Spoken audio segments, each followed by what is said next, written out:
all my friends present, past and beyond, especially those who weren't with us too long. Life is the most precious thing you can lose. While you were here, the fun was never ending. Life a minute was only beginning. Captain Colvin Nichols, this one's for you! Hello and welcome to the Hit Podcast. I am your host, Eric Ruth, and we are joined today by Andrea. Andrea has agreed to be placed under oath and be deposed by me. I'm a licensed attorney, and we're going to find out what she has done with her trauma. Andrea, do you agree or swear or affirm to tell the truth, the whole truth, and nothing but the truth, so help you someone's God? I do. Good to hear. So who did you come out of and where? I grew up in New York State. I like to say that because I think people automatically think the city, and it's not. But an hour from the city, Bronx people would say upstate, but whatever, I digress. I came out of my mom, but I am pretty much a perfect mix between the two of them. Okay. Siblings? Yeah, I have one younger brother. I mean, I'm 43. I think he just turned 39. Okay. About 3.5 year difference. All right. What's your trauma? Well, I actually break it up into two traumas, believe it or not. So I have my childhood trauma, which obviously is a foundation of all my trauma. And then I have my trauma from my adult time. It was a few years of an adult life that I would say was extremely traumatic. So your question was, where did it originate? Was that your question? What is your trauma? What is? Okay. So my childhood trauma, it was very difficult growing up in my household. I had a parent who was sick all the time, a lot of medical issues, and I also had a parent that was is an alcoholic. So it was extremely difficult to, I would say, live that childhood life. I don't know what that is. And I actually probably experienced it when I was a little older, reliving your childhood because you never had it. So it was tough. Every day was uncertain. I didn't know what I was going to walk into, what I would come home to. So I had to grow up really fast. I often say I came out of the womb at 30 years old, and that's pretty much true. So that's kind of my childhood, and everything from that obviously followed me through my life. My adult trauma was obviously more close to home. It was around 2016 to 19. And I was in a domestic violence relationship. So that was terrible. And it's still pretty recently, even though I have been going through therapy and all that, a little raw at times. So I would say those are my two branches of trauma. How did your childhood trauma manifest itself? How did it affect your life? I mean, as a child, this is every day, and this is up until 17 years old until I moved out.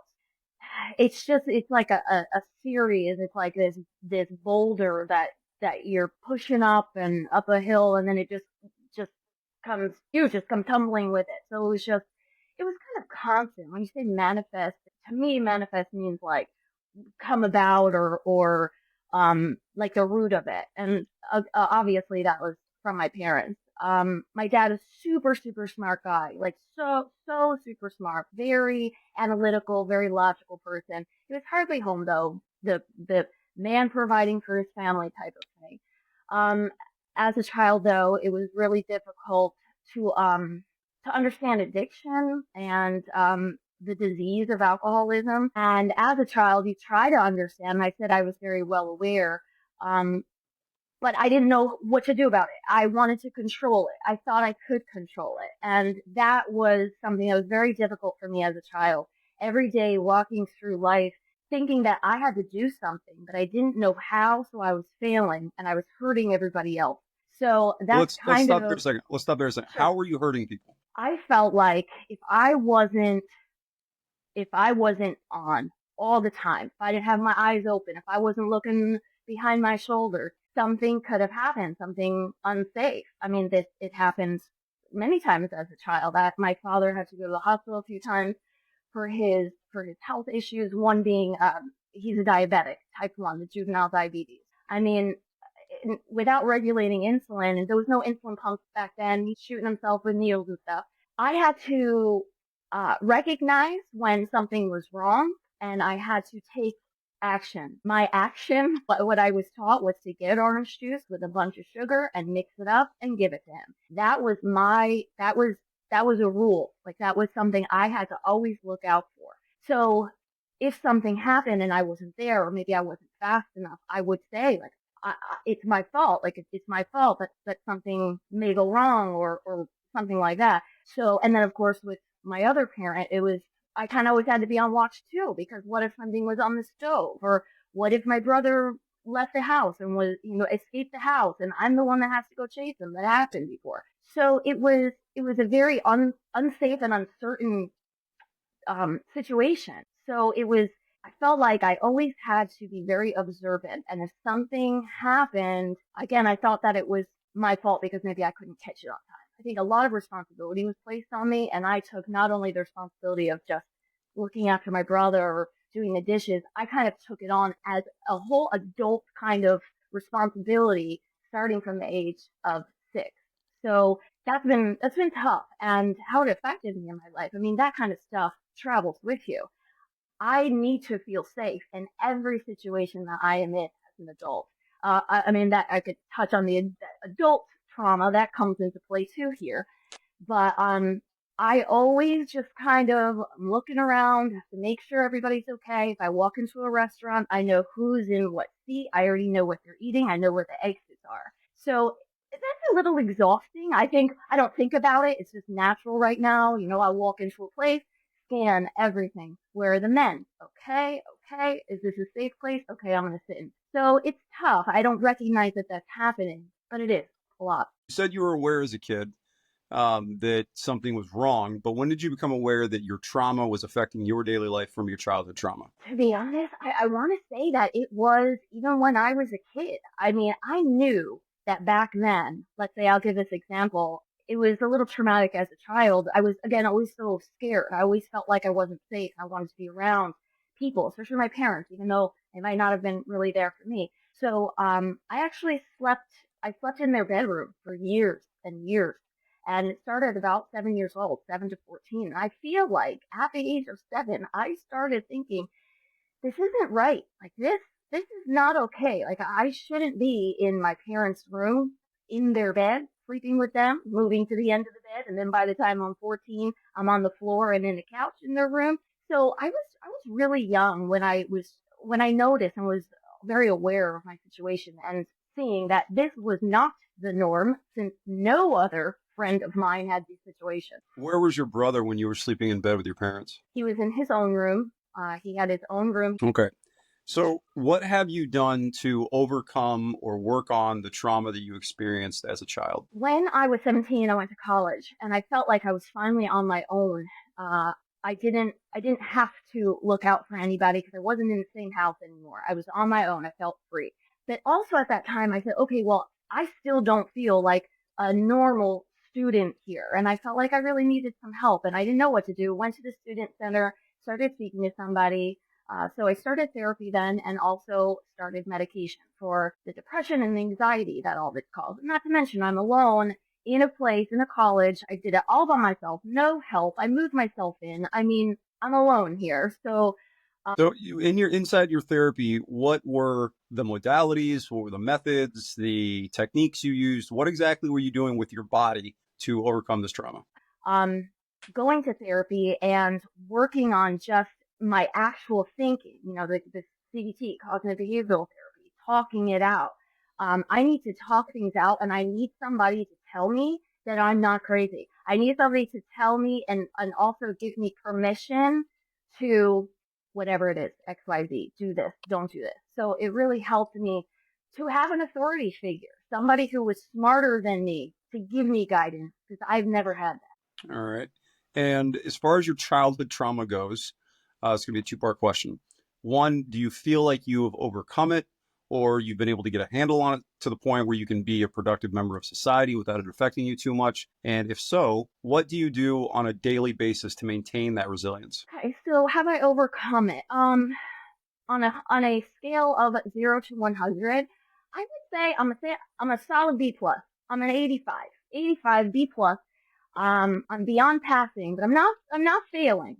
That kind of stuff just doesn't go away. And like I'd mentioned, there was another big chunk of my time that was recently that's still kind of right here. But as far as childhood, I would say it's only very recently that I would say that I got into that B plus range, and it has been through therapy. It has been just dissecting myself, not focusing on everybody else, but focusing on me and putting myself first, which I never ever have done.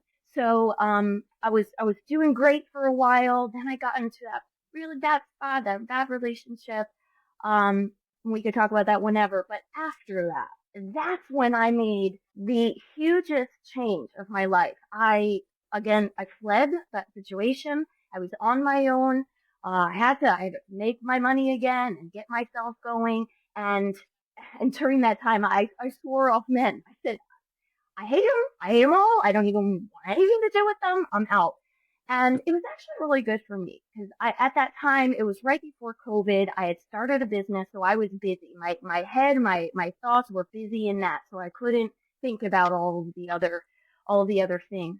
But it was during that time where I really sat with myself, and I would do, we talked before, once before, about writing and journaling, and I actually did a lot of writing and journaling back then.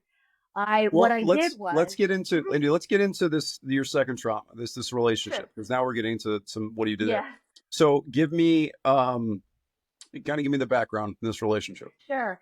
So it was a guy, he was an old flame who dated for a little bit. He was in real estate. I left teaching, so I was a teacher, had to get out of that. And then when it's real estate, long story short, hooked up again, decided to do this real estate thing together and, run this business and everything. I moved back from Florida up to New Jersey to live with him.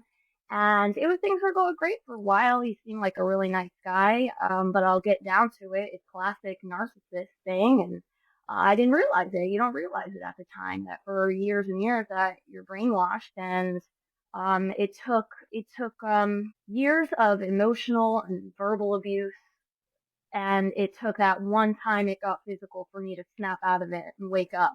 As soon as it got physical that day, my dad's head popped up behind me. My dad was deceased by then, and I remember something he said when I was a child. He said, "Andrea, if anybody ever lays their hand on you, anybody, any man ever touches you, you leave." And as soon as it happened, it was literally like a second. It was boop, there's his bubble, and I was like, "Shit, that's it. I have to do it now." He told me to.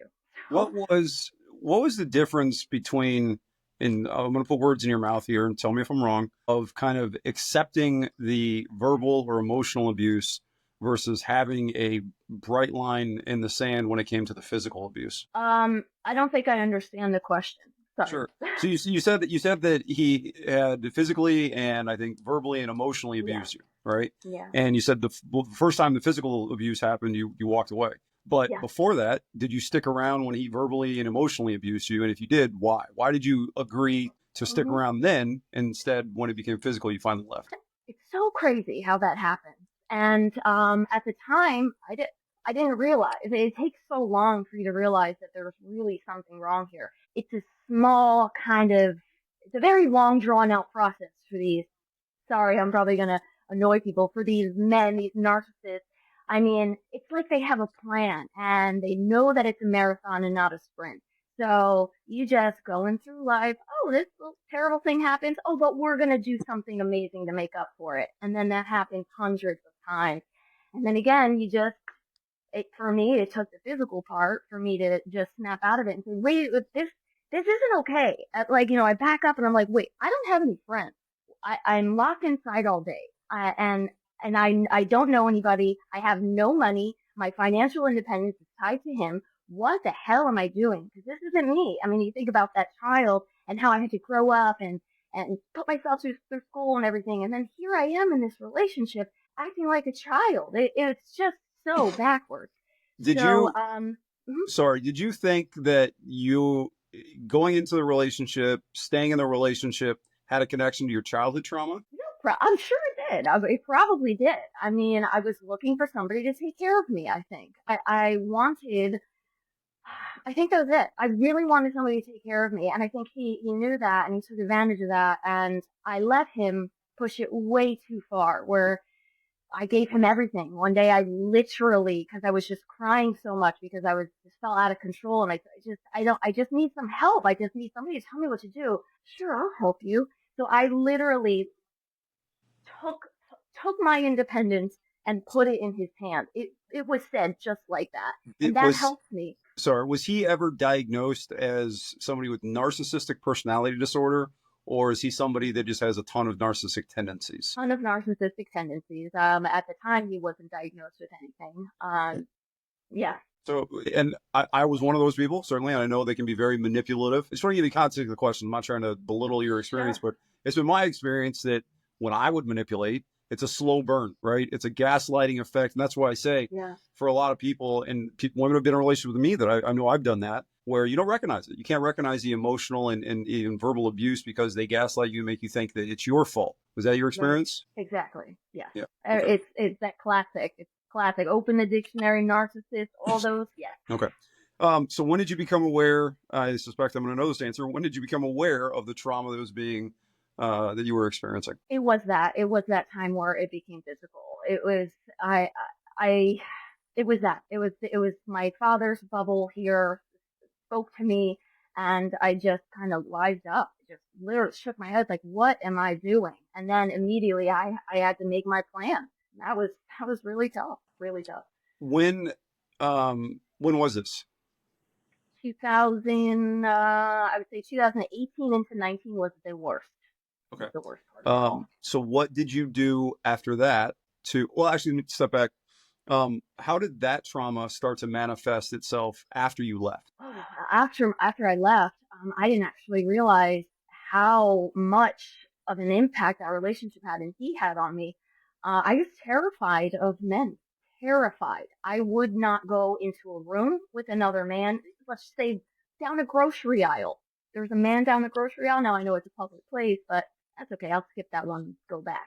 Or a gas station or anything. I won't go out. I won't leave the car at night. If I'm driving, I won't get out anywhere till I'm home. It's that kind of stuff. It was just always being on guard again, just like I was a kid when I was a kid, always having to look behind my shoulders. Again, I didn't feel safe. So it really had an impact. There was a lot of PTSD going on there too within that relationship. And I think I probably pushed this to the back of my mind, but as we're talking about it, and I did talk about it in therapy, there was some sexual abuse too. And that really had an effect on me. And that's why, again, I swore off men at that time. And I was like, I can't do this. Like, I need to find myself and all that, which I did. And just when I started really going back to therapy again and doing some journaling and speaking to my father and even speaking out into the air, getting stuff out that I wanted to get out.